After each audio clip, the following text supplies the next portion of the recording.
તો ગુજરાત હાઈકોર્ટે સરકારની ઝાટકણી કાઢી સિદ્ધપુર કોલેજ હોસ્પિટલને લઈ હાઈકોર્ટ લાલઘુમ થઈ। હોસ્પિટલ બની ત્યારે સરકાર નિંદ્રામાં હતી કે શું? હાઈકોર્ટે તક સવાલ પણ કર્યા છે। હોસ્પિટલ ઘણી દૂર છે જેથી લોકોને હાલાકી પડે છે। હોસ્પિટલ દૂર છે તો બનાવવાનો મતલબ નથી।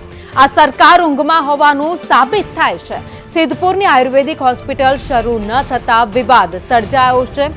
હોસ્પિટલ શરૂ થતા વિવાદ હાઈકોર્ટ સુધી હવે પહોંચી ગયો છે અને હાઈકોર્ટે સરકારની ઝાટકણી પણ કાઢી છે, કારણ કે હાઈકોર્ટ ઘણી દૂર છે, લોકોને જવામાં તકલીફ પડે છે।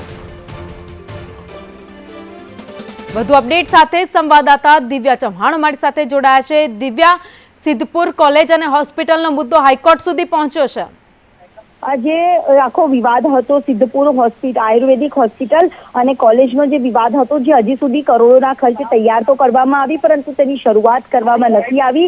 દર્દીઓને પણ જે પ્રકારની હાલાકી પડે છે તેને લઈને જાહેર હિતની અરજી કરવામાં આવી હતી, જેમાં સરકાર તરફથી જવાબ રજૂ કરવામાં આવ્યો છે કે લોકોને હાલાકી પડે છે તો અન્ય ઓપ્શન તરીકે અન્ય હોસ્પિટલો પણ થઈ ગઈ છે તેની, જેથી કરીને અન્ય હોસ્પિટલોનો સહારો લેવો જોઈએ। જો કે સરકારના આ જવાબથી ગુજરાત હાઈકોર્ટે નારાજગી પણ વ્યક્ત કરી હતી અને મહત્વનું અવલોકન પણ કર્યું હતું કે જો આ જ પ્રકારે અન્ય હોસ્પિટલોનો સહારો લેવો પડતો હતો તો 18 કરોડના ખર્ચે તૈયાર કરવામાં આવેલી હોસ્પિટલ બની ત્યારે તંત્ર સૂતું હતું, જેને લઈને સરકારના જવાબ પર ગુજરાત હાઈકોર્ટે કડક શબ્દમાં ઝાટકણી પણ કાઢી છે અને હાઈકોર્ટે નારાજગી પણ સરકારના જવાબ સામે વ્યક્ત કરી છે અને કેટલીક ટકોર અને ઝાટકણી રાજ્ય સરકારની પણ આજે હોસ્પિટલો બનાવવામાં આવે છે તો કરોડોના ખર્ચ કરવામાં આવે છે પરંતુ તેનો ઉપયોગ નથી કરી શકતા, તેને લઈને નારાજગી પણ સરકાર સામે વ્યક્ત કરી હતી। જી, આભાર માહિતી માટે।